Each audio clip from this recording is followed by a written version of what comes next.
Hello, my friends, and welcome back. Thank you very much for being with me again today. Have you ever heard a weasel cry? Well, if you did, wasn't that a spectacle? If you didn't, well, I'm going to try to show you how they cry. They're like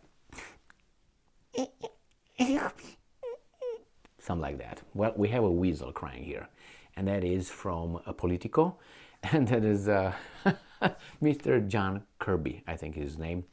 He's a weasel. He's a genuine weasel.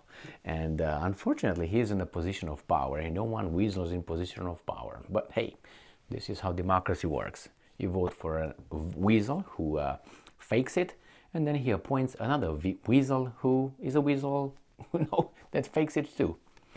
This is the weasel. Anyway, Russia and China want to disrupt the world order. National security, whatever spokesperson says, I don't know if it's national security, I just said it. They'd like to rewrite the rules of the game globally, John Kirby said. No, no shit, no. Because they like it to be in their butts all the time. We like it, so keep doing it. No, I don't think so. Oh man, this guy is a retard right here. So let's see what's. Yes, they want to change the rules of the game globally. Yes, they do. They don't like your BS. Would you like it if the roles would be reversed? I don't know if you would like to be. You know what I mean. Anyway, Russia and China are attempting to shake up the international order. National Security Council spokesperson. Yeah, you're a person. That's about right. John Kirby said Sunday. China and Russia, Kirby said on Fox News Sunday, are two countries, no shit, that are chaffing against this international rule-based order that the United States and so many of our allies and partners have built up since the end of the World War II. That's very nice. I know that's a great, and that's not a weasel statement. That's a true statement. So let's see, rule-based order. All right, let's see.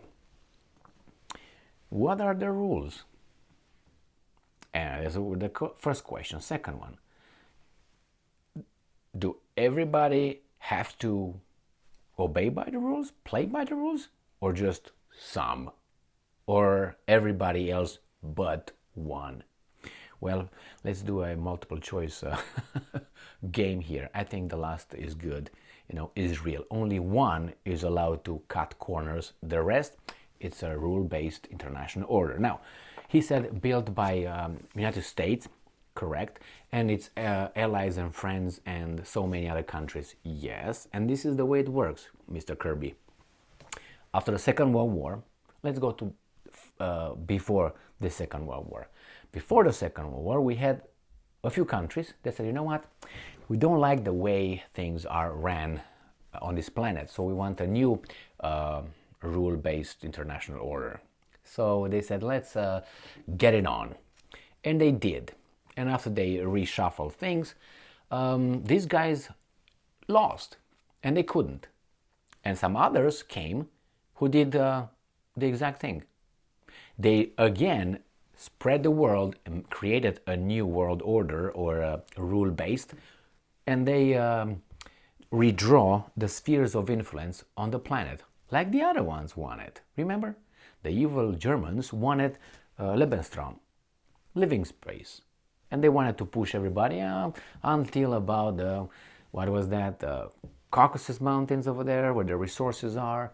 And then everybody just go to whatever, Siberia at that time. They didn't care. Just go there. Relocate. If you stay here, you're going to be the Germans and all that.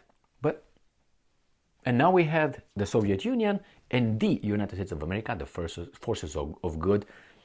Sorry, my British friends, at that point, Great Britain was bankrupt. I think it was bankrupt after the First World War, but hey, no intention here to put anybody down, just telling certain things that other people said. That's one thing. So it was United States and Soviet Union. In 1990, 1991, Soviet Union Well, pop, pop, pop. I'm not gonna parrot the narrative here. We won. Yes, you won. Yes, that's good. Or we won and they lost. Anyway, so what happened? These guys went. So these guys remain in charge. The one that Kirby says. And this guy says, you know what? Now it's time to show the world how to use the philosopher king's ruling.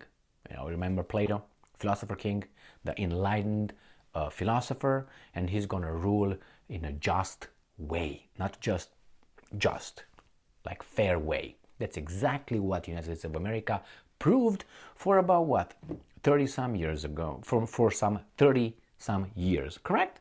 From 1991 until 2023. It was United States that was the creator of the new world order, of the rule-based. And what did they do in these years? Let's see. They bombarded Yugoslavia, which was, right, in 1999, with the friends that Kirby is talking about. Remember those guys, the friends, the allies? Yeah, together with them, with NATO. Oh, NATO is the defensive alliance. Have you seen that this is kind of, everything is like an opposition? They say, oh, it's white, but actually it's black. Hey, it's black, but actually it's white. These guys are like talking in opposition. We're good, but actually we're bad. These guys right here are bad, but actually they're not, You know what I mean? It seems like, just look at it. That's why when the government tell you something that is in your interest, you run, okay? So here we have these guys. I'm talking about the new guys who had a chance to show us, and they had the chance for 30 years, to show us how Pax Americana looks like. And I think they failed grossly. What did they do? Don't give me that thing. In order to make an omelet, you have to break some eggs. Well, okay, yeah, or you can go by that. But they remained and they invaded. They bombarded with their friends to create this order. Yugoslavia, Iraq, Afghanistan, did something in Syria, did something in Libya, and some other places, right? So this was the Pax Americana. And some countries said, you know what? We don't like it, all right? And the United States says, you can't do anything about it. Go back in line. I'm the boss. This is a rule-based international order. Well, the problem is those guys ate, worked out, and then they say, hey, you know what? Actually, we don't like what you're doing, and we're going to challenge you. Okay, let's see. Hey, weasels, come over. The little, bottom feeders, stop from bottom feeding. Start flying, swimming, came over here. So you have the big shark and you have the little fish underneath. We're so strong, man. Yeah, because you're underneath the big shark. I'm talking about Poland, the Baltic states, basically everybody else. So this guy said, yeah, we're going to punch you in the face, but hey, we kind of, we're weasels ourselves because we always act in packs. Because we're courageous, and as you know, courage runs in numbers and packs, not alone. No. You're a coward if you act alone. But if you act with, with some other ones, you're always strong and you're always, how do you call that? Courageous. So everything, if you look back, Yugoslavia, pack. Iraq, pack. Afghanistan, pack. Libya, pack. Syria, pack. United States did not act unilaterally in any of this.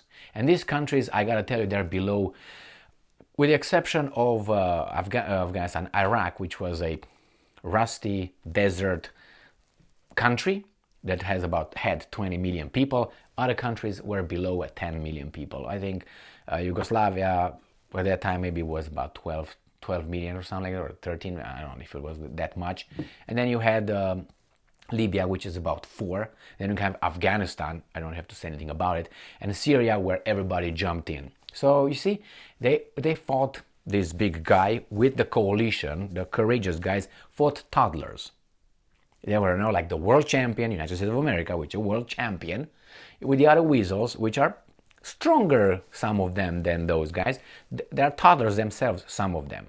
They fought toddlers, and they were all, yeah, man, Let me give you this medal of honor and valor. And you too, General Schwarzkopf. Yeah, you're the man. Yes.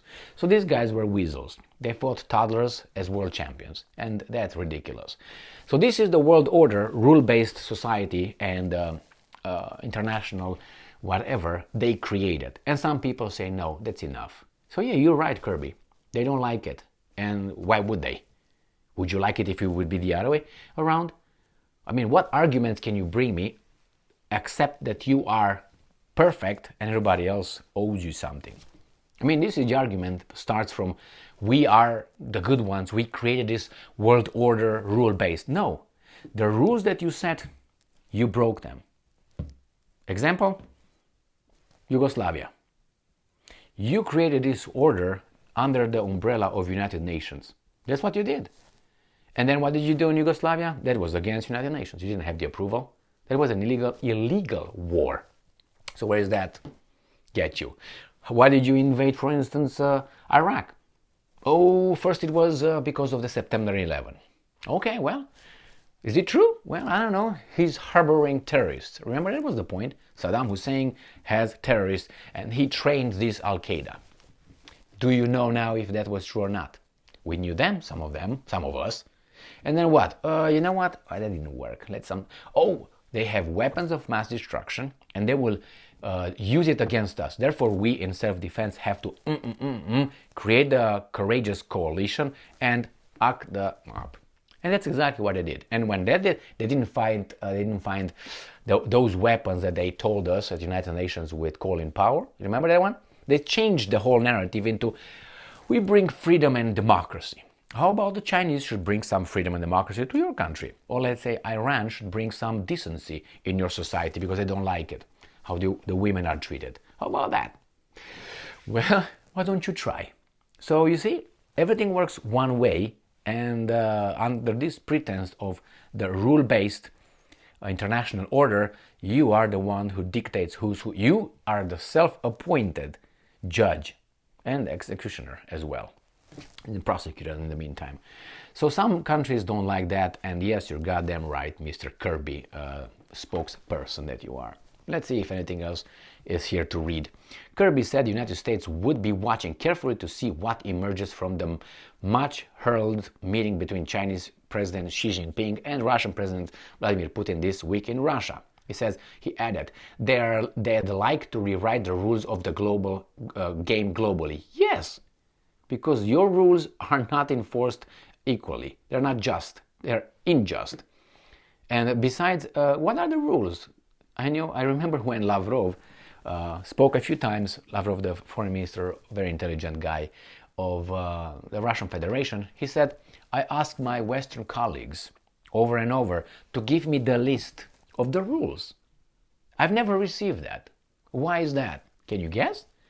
Because once they put it over there, those rules will be crossed over by these guys who put the rules forward. Don't invade another country. Don't bomb another sovereign country. They have troops. The United States, these guys with the international good rule order, they have troops in Syria as we speak, illegally. That's an independent sovereign country, as Ukraine. But somehow Ukraine needs to be defended. But the guys who claim Ukraine should be defended don't defend Syria. But on the contrary, they are over there sucking the oil from Syria. So what are the rules again? That's why they don't want to put the rules over there, because it would be too obvious. Like I tell you, I want to control you. That's the beautiful word nowadays. You're controlling. Yes, I'm controlling. Get back there in line. Yeah. If you want to control someone, you say, well, you don't do the right thing. And the right thing is whatever I say. I'm just saying you don't do the right thing. I don't tell him, hey, you're not supposed to control anybody. Because obviously that's exactly what I'm doing. So I'm going to say you don't do the right thing. But since I'm the one who supposedly knows what the right thing is, and supposedly I'm the one who nobody appointed me to point fingers at everybody else and be the moral educator of this planet, which these guys, it's unbelievable. It's like you go in a society, in a group, and all of a sudden you assign yourself as being the moral educator. And tell everybody, hey, I don't think you matched your colors, the socks and the shoes don't match. Hey, I think you didn't shave today. Hey, you look like shit. Go and hit the gym. You're fat. You are the one somehow. But you don't look at yourself in the mirror whatsoever, and nobody can tell you anything, because if anybody tells you anything, you do the bam, and that's it. So you see, that's how it seems here. But that's a rule-based international order. It's so annoying. It's so annoying because it's very unfair. They have been, I'm quoting, they have been increasing their cooperation and their relationship, certainly of late. No, they've been very deep. But hey, what do you know? So yes, they're gonna do this, and from what I read, the Russians and the Chinese will sign certain papers over there. Maybe they will sign something like, we're going to create a new option for the world community, which we're going to call it I don't know, perfect countries of the good, or something like this, or galactical perfection, whatever, some euphemism, crazy stuff. And say, okay, this is us, we just set the foundation of this, and who wants to join in, let's go, and we're gonna defend ourselves from the rule-based international order. That's so great for everybody else, and it's already forming this, but it's not, like it doesn't have a name yet. Clearly, it is information. They get together. You know how it used to be when the Huns were invading, or other, you know what I mean, just to help us. You will burn fires, and people would come closer, and we get together. They're coming to closer to, come to closer to fight these guys. This is what's going on. They coming over, and when they come over, they say, okay, now let's form this thing. We're gonna call it Gigi, Mimi, Titi, Lily, and then this is gonna be this, it's gonna be this, and it's gonna be this. Who wants to come over here? We're gonna be offered this protection from the other guys. This. We have to, synchronize our economies, our systems of payment, like SWIFT and others, the military and so on. And what are the other guys going to do? Obviously, we try to disrupt this. Blackmail, threats, maybe some regime change attempts, and maybe some fast invasions, so they stop it before it happens, because the other ones were not able yet to counter the actions. You'll see. But you look at the United States of America, in the past 30-some years, invaded by using others, or at least, with others, because they're very courageous. They never say, Russia, China, I don't like you. I want to get you now. No. It's through Taiwan, through South Korea, through Ukraine, through Syria, Iran over there, through Kosovo, something. It's always through others, and they're always there. They're always there. We say, okay, we have a war over there. You find the United States implicated. You know why? Because they're the forces of good. And I'm not bashing it, but you can't be so delusional and then say, you know what, why do they hate me? Or why do they hate us? Because I'm perfect. That's their answer. I saw it when the September 11 attacks occurred in the United States of America. They were asking on the TV all the time, why do they hate us? Why do they hate us? And they came with the idea, they hate our freedom. And everybody was happy with that. Everybody was jerking off in groups, and that was it. They got it. They got the answer. Now, we know that's not what it was. They just want to be left alone, do their own thing in their own houses. But no, you come over there and say, hey, I don't like the way your wife. Let me show you. Move on. You know what I mean? Just stay out and take care of your stuff. And then they tell us here in the United States of America of inclusion, diversity, and tells you the cultural relativism and all that. But they don't practice it outside because they don't mean it. They don't mean it. Thank you very much for being with me again today. Stay strong, stay smart, look for the truth, and be just.